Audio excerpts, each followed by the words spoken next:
this Public Humanities Now, New Voices, New Directions presentation, which will be given by Maya Allison.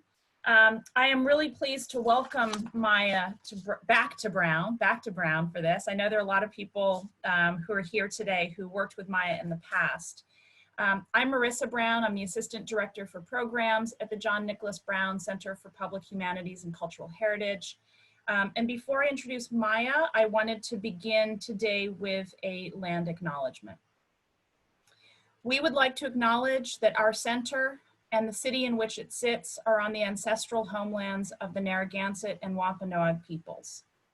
We note too that our campus drew its early life's blood from the African slave trade in the Americas, and there are buildings here constructed by enslaved people. These acknowledgements commit us as a community to a lifetime of anti-racist work.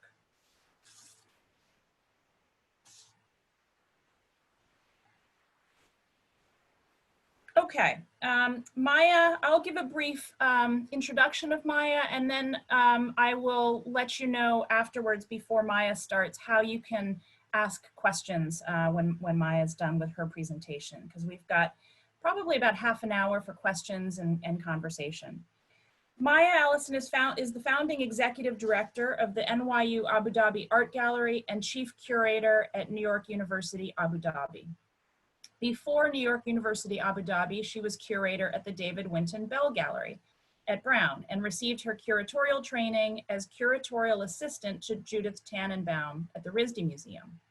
She also led the Pixelerations, a citywide festival of new media art for first works in Providence for several years during that time, among other projects. Her curatorial specializations intersect two areas: artistic communities and installation art. Her curatorial projects that included book-length publications include Slavs and Tatars, Mirrors for Princes in 2015, Diana Al-Hadid, Phantom Limb in 2016, But We Cannot See Them, Tracing a UAE Art Community, 1988 to 2008 in 2017, and Zamoon in 2019. Outside the university, she has guest curated a number of projects in the UAE, including Artists and the Cultural Foundation, The Early Years in 2018, which was a 30-year survey of 18 UAE artists. She was also recently appointed to curate the UAE Pavilion to the Venice Biennale for 2022. Maya, thank you so much for being here. And like I said, the way that we will do questions for everyone is, if you have a question, go to the chat box. Make sure that you send your chat to me. There are a couple of co-hosts on it. Maya is one, and so is Sabina Griffin, but make sure it comes to Marissa Brown so I can see it. I'll chat back to you, let you know which number in the queue you are. And then when it comes your turn, I'll unmute you so you can go ahead and ask your question. Thanks everyone for being here, and really thank you, Maya, for making the time at 8 p.m. on a Thursday night, which I know tomorrow's your first day of your weekend. So thanks a lot for being here, Maya. It's really my pleasure. Thank you so much. And I was really delighted when you wrote to me to invite me to give this talk, partly because I have, I sort of, everything that I do today comes from what I learned in my time in Providence, and that and about 100 different temp jobs when I was in New York all together made it possible for me to do what I do. And in particular, want to shout out to some people in the audience who were part of that, which is Emily Peters and Joanne Conklin, among others. And I see Dietrich Neumann too. There's lots, Sarah Gansweit. Hi, it's so good to see everybody. So I am going to talk today about the work that I've been doing here, but the underlying thread of this work started with a question in Providence, Rhode Island, which is, I have a little bit of a habit of the existential in my questions, so bear with me. But what is art for? Why do we make exhibitions? And why, therefore, am I doing what I do? And there is nothing to trigger a question like that than seeing bad art, because we all know that you see enough bad art and then you think, why am I even in this business? And so when I was in Providence, I'm going to go now and take us on a little tour that then will lead us back to Providence. But it was there that I started to ask this question, and everything I've done since then has been a way to try to find the answer to that. And it sounds existential, but it becomes very practical when you start to look at it in the course of the exhibition. So I'm going to share my screen, and I'm also going to start my timer to make sure that I don't take us for too long. Okay.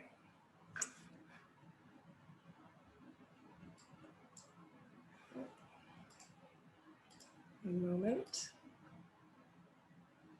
Okay, so you should all see the screen now. Any issues, let me know. What you're looking at is the entrance to NYU Abu Dhabi. This is where people pull up to be dropped off by the taxi. It's also on the right-hand side of, can you Sorry hear me? to interrupt. What we can see, just so you know, it's fine, but I think it's in presenter view, so we can see your main slide and then we can see your next slide, but it Oh, looks you're great. Seeing a different screen. That's what it is. Hold on, let me fix that. I want you to see the other one. So bear with me.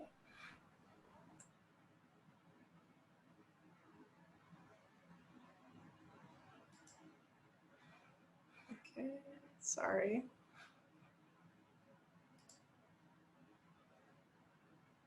Two. Okay, try that again.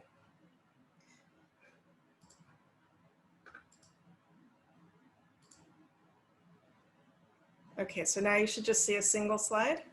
Thank you, Marisa. Okay. All right, so NYU Abu Dhabi opened in 2010, graduated its first class 2014, which was the same year that the campus opened that you're looking at in this image.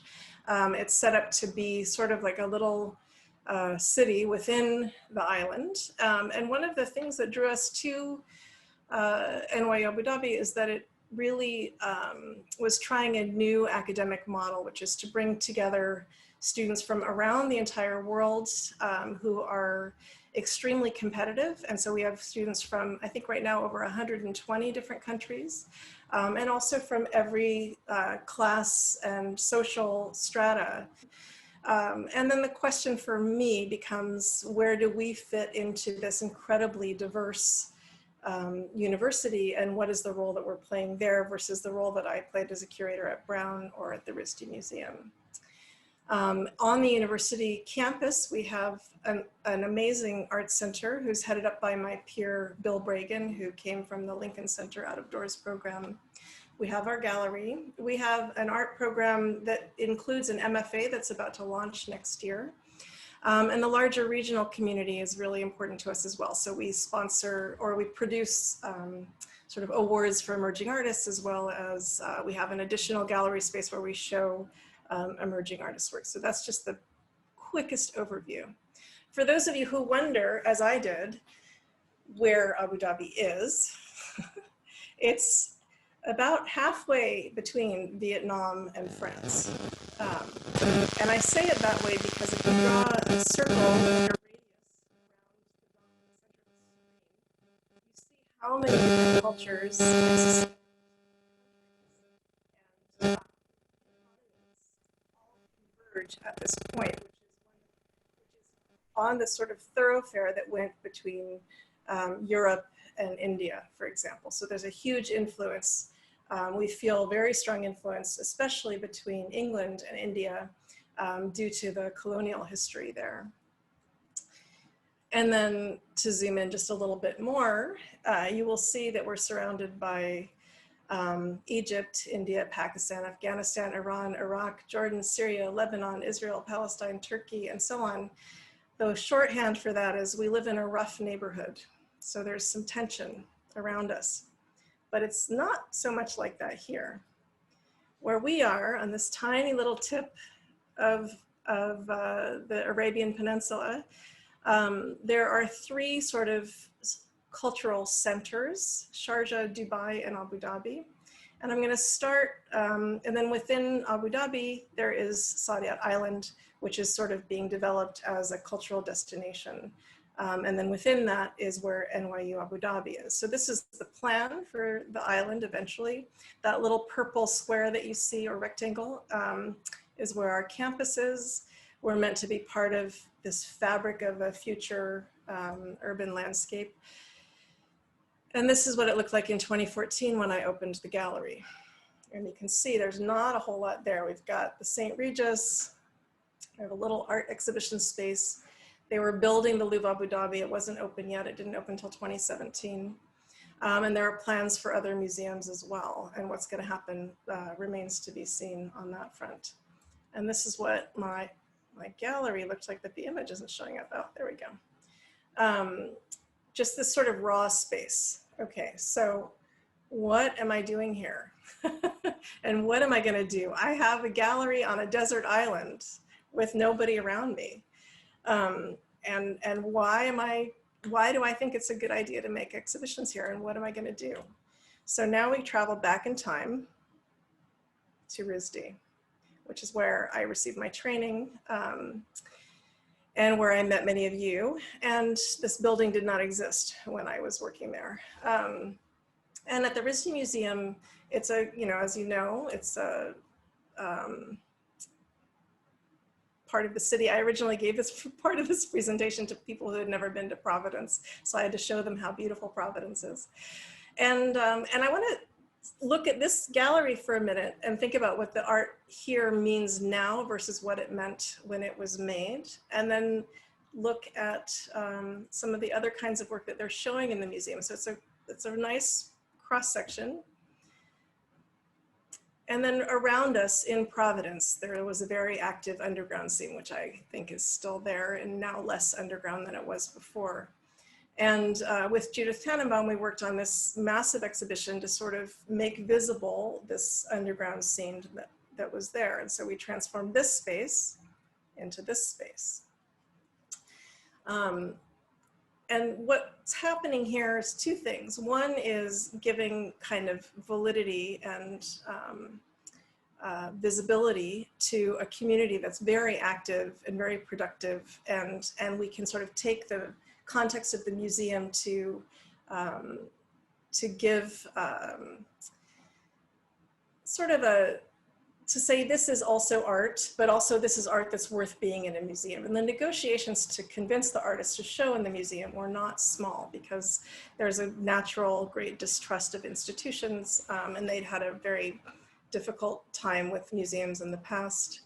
But for me, this was an incredible experience because I learned about a history of an art scene that I knew nothing about. And furthermore, that very few people in New York City knew about. So I had come from New York, and it was as if I discovered a whole world of art that I didn't know existed. And not only that, but it was exciting and it was good.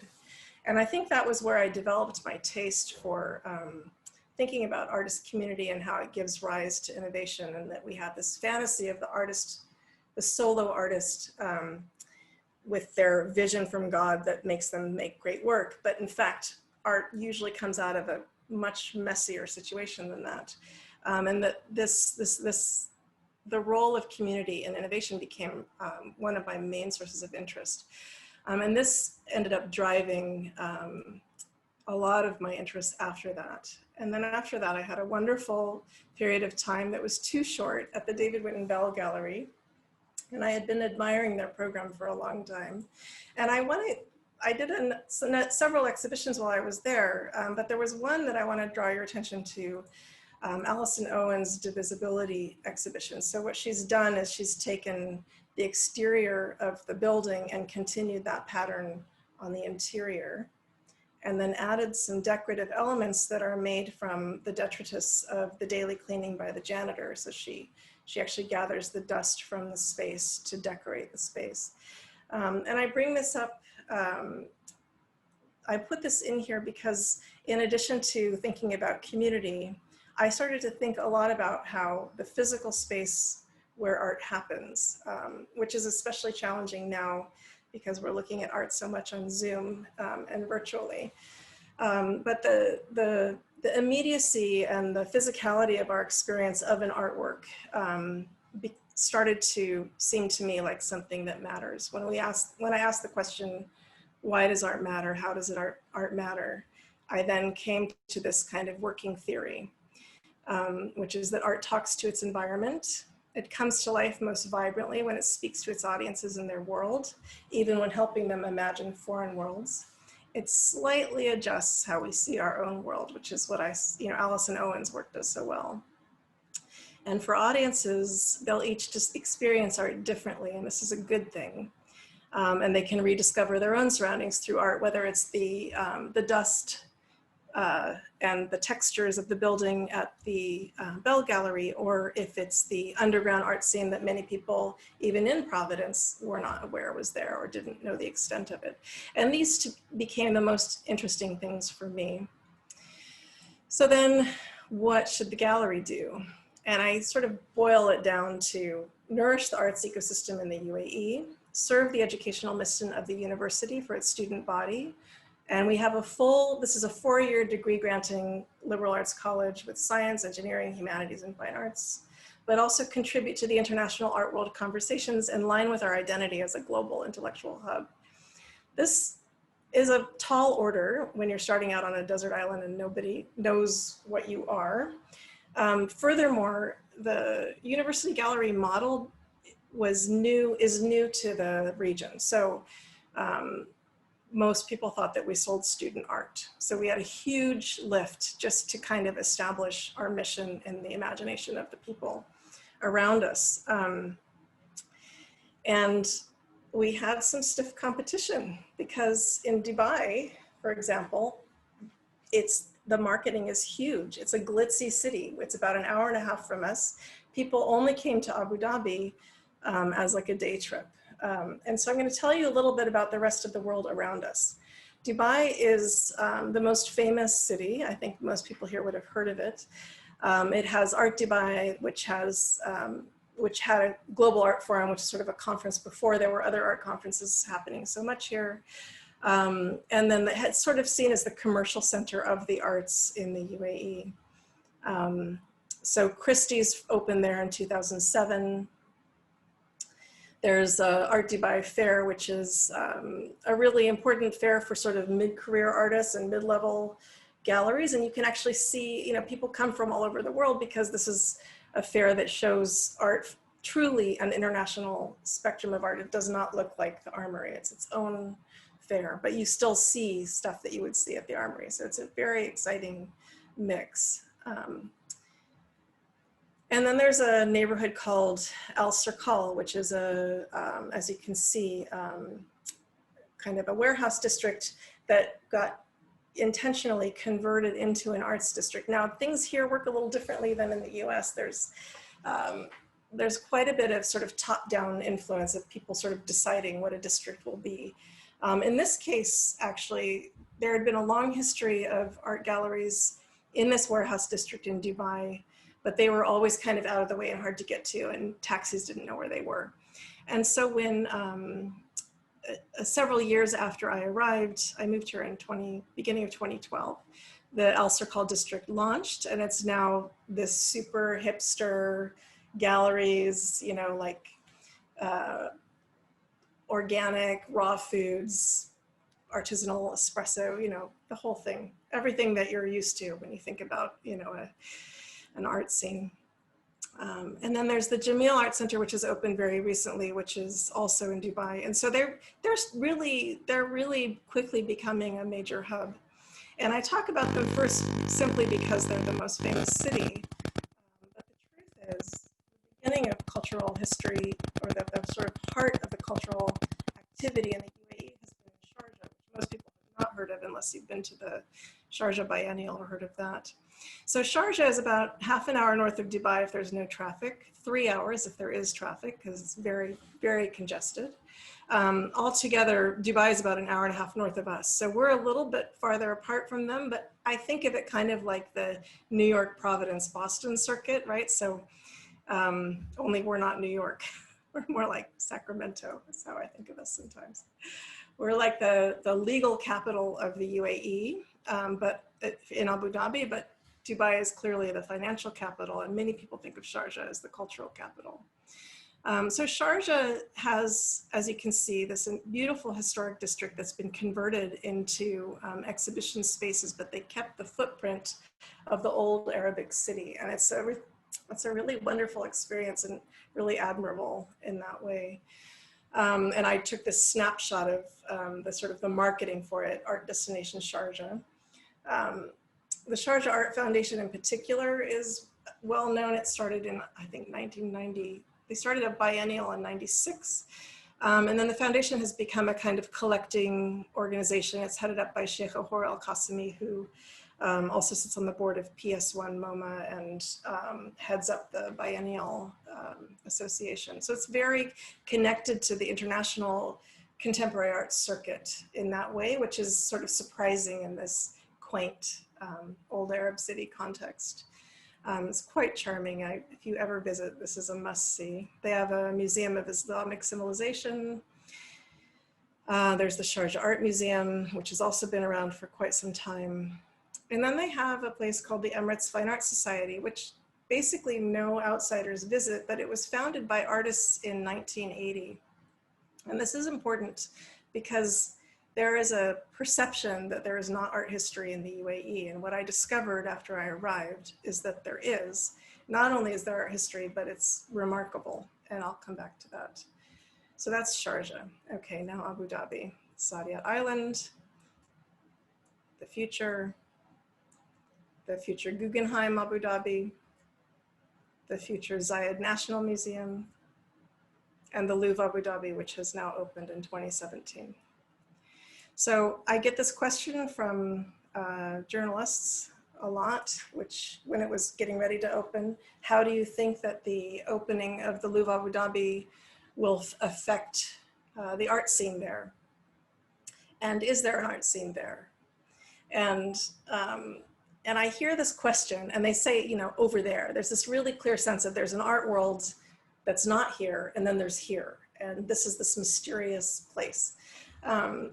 And I always find that question really troubling because I suddenly realize I'm having to speak for an entire society and an entire culture and an entire art scene. And I've gotten accustomed to it, but I'm going to give you some examples in the course of this talk about how difficult that question can be to answer once you start to understand where we are.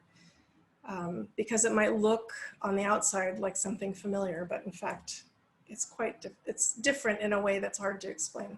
So one of the beautiful things about the building for the Louvre Abu Dhabi is this dome, which creates this light known as the rain of light. And it moves over the course of the day, and it's unbelievably stunning. I mean, the construction itself is so beautiful that it almost makes it hard to look at the art.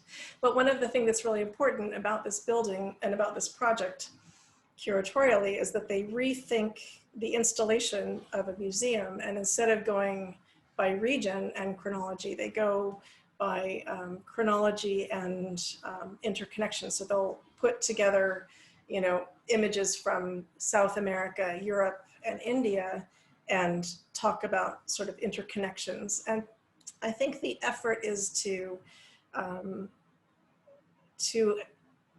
encourage people to ask about other cultures in a way that makes it feel like something familiar. So they're showing similarities, and they're calling it a universal museum. It's got its challenges, but I really appreciated the attempt to sort of rethink the curatorial model of the encyclopedic museum. And you can also go kayaking there. So that's that image is for.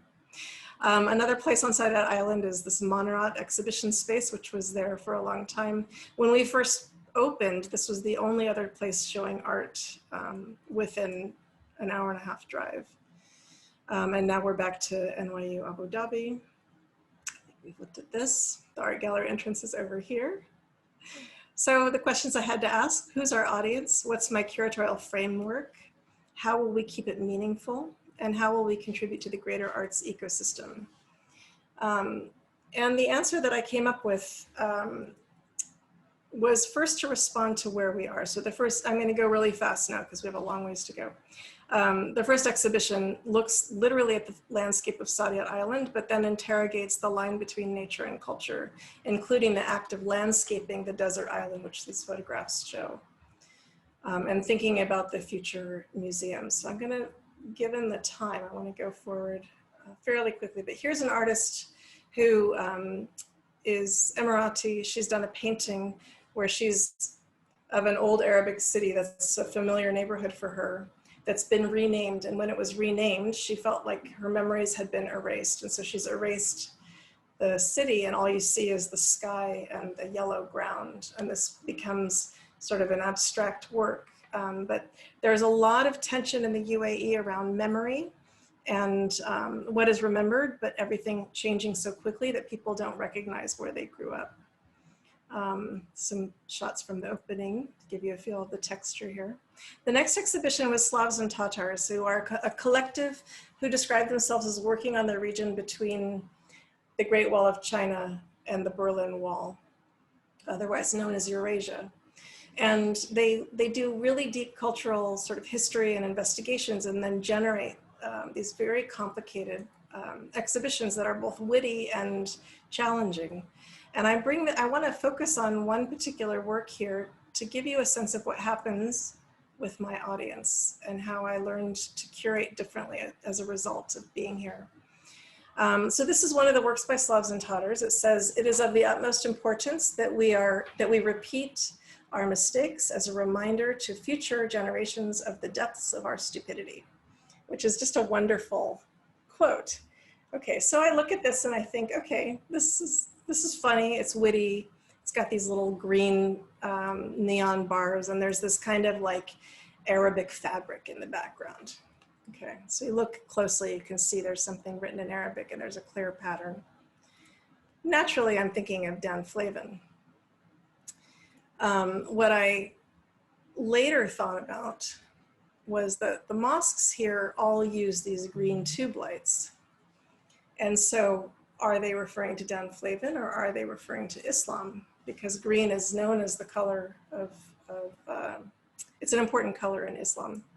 And this particular shade of green is the same shade of green that's used in their work.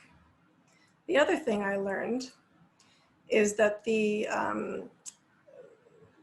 fabric is related to a particular ceremony in Shia Islam, not Sunni, and is an annual sort of, not exactly a celebration, but a memory of a particularly dark moment in Islamic history. And Muharram is the name of this event, and this is known as Muharram fabric. So anyone who would see it, who knows anything about this part of Islam, would recognize it as potentially a Shia fabric. And the UAE is a largely Sunni country. So this is the moment when I really got an education about some of the nuance in Islam that I think would have been lost on me if I'd been in the US. But it's basically one way that I found helpful to think about it was Protestant versus Catholic. You know, there's very, very, very different ideas of how you manifest your religious practice. And this piece specifically refers to this fabric, and this Muharram refers to a moment when that was like a moment of great grieving and regret that then gets relived every year. So this is a piece both about regret and memory, and potentially about,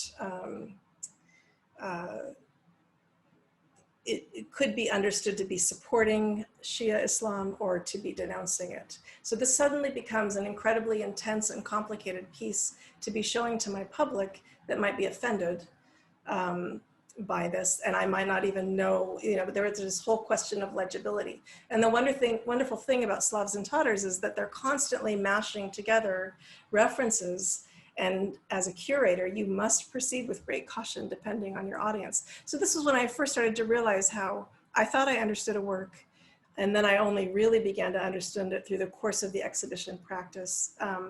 And it made the work actually far more interesting than I originally thought it was. I thought it was great, but then it became really challenging in a very interesting way.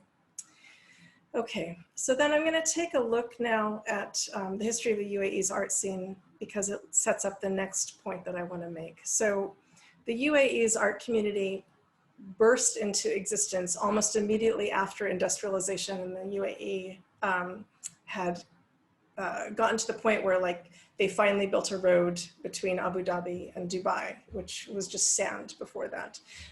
People finally were living in what we think of as modern housing. And this all results from the modernization that results from finding oil in the 20th century.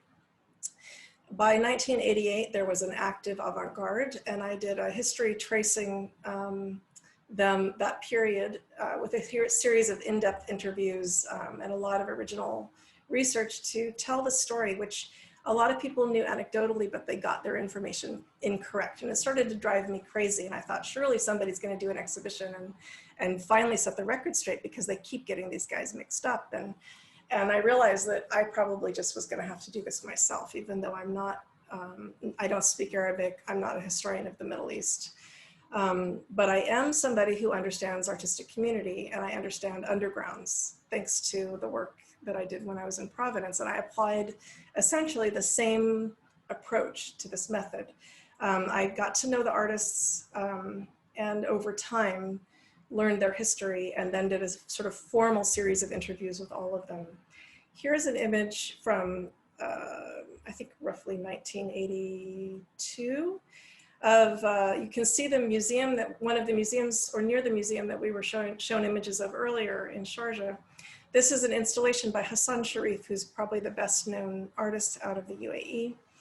And it's very simple, and it's just a checkerboard on top of water bottles, and then a checkerboard underneath water bottles. And he was calling it art, and people thought he was nuts. And he and a group of other artists sort of wrote a manifesto and started doing crazy art installations. And he said that when he gone to graduate art school in London, when he came back, he realized he not only had to make art, but he had to make his audience. And he spent a lot of time sort of educating other artists around him. They would read, he was translating critical theory, and they were reading Heidegger and talking about what art is for and how it works. And here's two of the young artists when they first had an exhibition outside of the UAE. This is Mohammed Kazem and Mohammed Ahmed Ibrahim. And they are now two of the other most famous artists coming out of here. Abdullah Al-Sadi I wanted to mostly show you an image to give you a feeling of what artists look like here. You know, they're normal people. They, and they sometimes dress in traditional wear and sometimes they don't.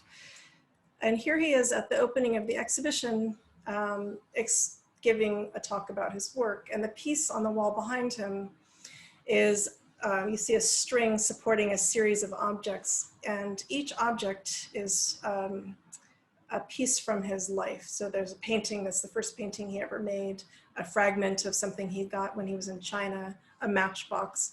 All of them have a meaning for him that he won't tell you. And he's best known for a series called Letters for My Mother. His mother was illiterate. And when she would come to visit his studio, she would leave an object on his doorstep. So that's how he knew that she had been there.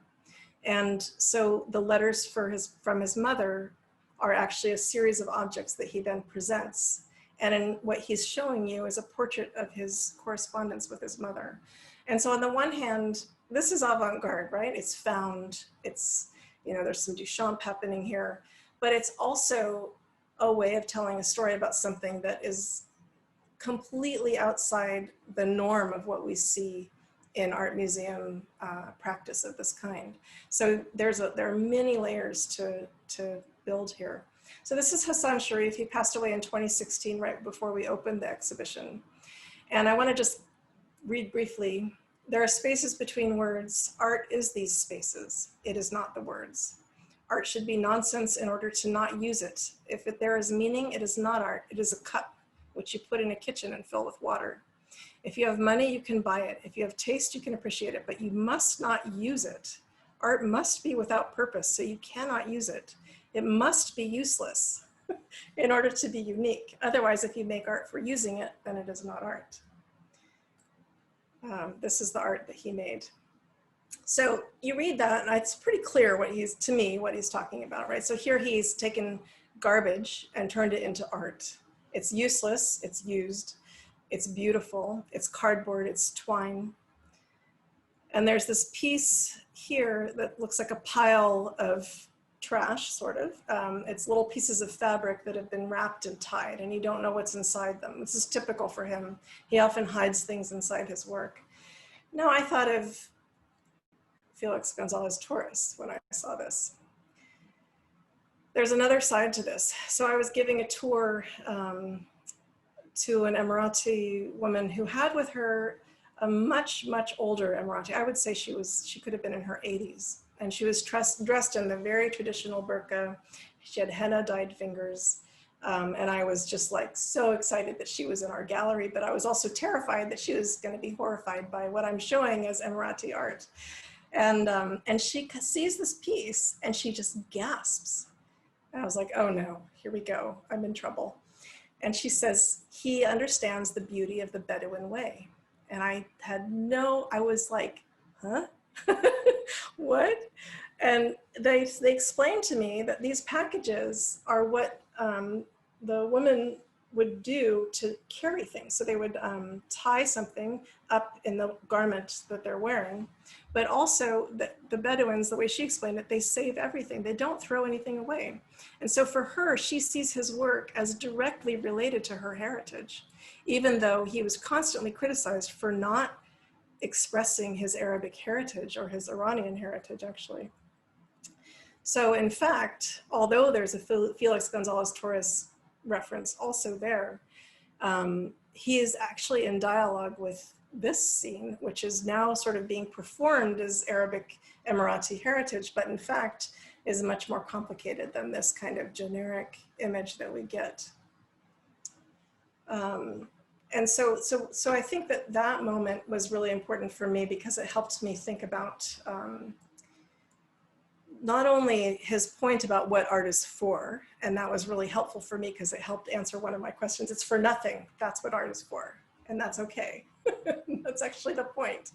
And I know that it can be for many things, but the image of realizing these many layers to art and the way that it can communicate on multiple registers, depending on who you are, made me realize how important the act of the exhibition is. So I can study this stuff all day long and I can interview everyone and think I understand everything, but it's not until the art is in the gallery and I'm encountering it with my audiences that I start to really see what the art is doing, what is it meaning, and why it matters. So other examples of exhibitions that we've done that engage the viewer are, this is ways of seeing that's guest curated, and it literally is physically different ways of seeing and ways of understanding. And one of the images there that I like to look at is this one of Cindy Sherman, and she's in this, what would locally be a very common robe, but she's presenting herself in this kind of orientalized way. And so suddenly the reading of it changes dramatically when to us, this looks like what older women here look like normally. But to her, it's being, in the New York City context, it has a whole different sort of resonance, I think. And then I'm going to go finally to the image that you saw advertising this. And this is a piece by a young Emirati artist. So the last show that I am showing you is a series of works by artists based in the UAE now, and I commissioned them to do new work to help, and they each, I won't go into it, you can see videos interviewing them and me, but I'll end with this image, which is the Kaf Mariam, which is a plant that is also known as the desert rose that can stay dried for years and years and years, but then the rain comes and it opens up and its roots grow. And it's meant to survive in the desert, and the artist has put it flowered down into these glasses in artificial light. And he's very interested in the tension, particularly in the fast modernized Gulf area, between the natural world that was already here and our heritage in that natural world, and the kind of fake world of fake light, but not necessarily criticism, but that this might be how we have to survive in the future. And that concludes my lecture. So I realized that I went over and I apologize for that, but I hope that it was worth it. Thanks, Maya. Thank you so much for that presentation and for sharing kind of your whole, voyage through curating and what it's meant in these different locations with different audiences.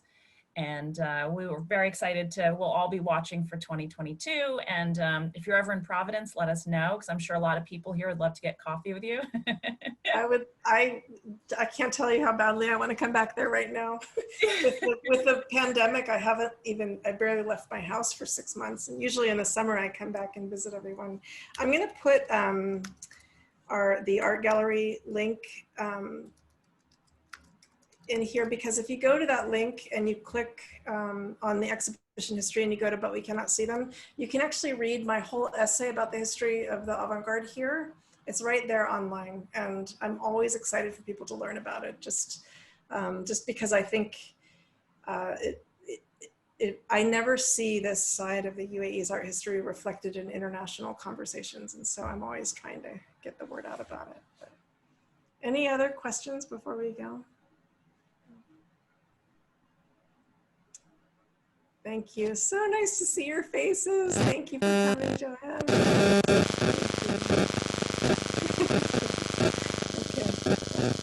Thanks so much, Maya.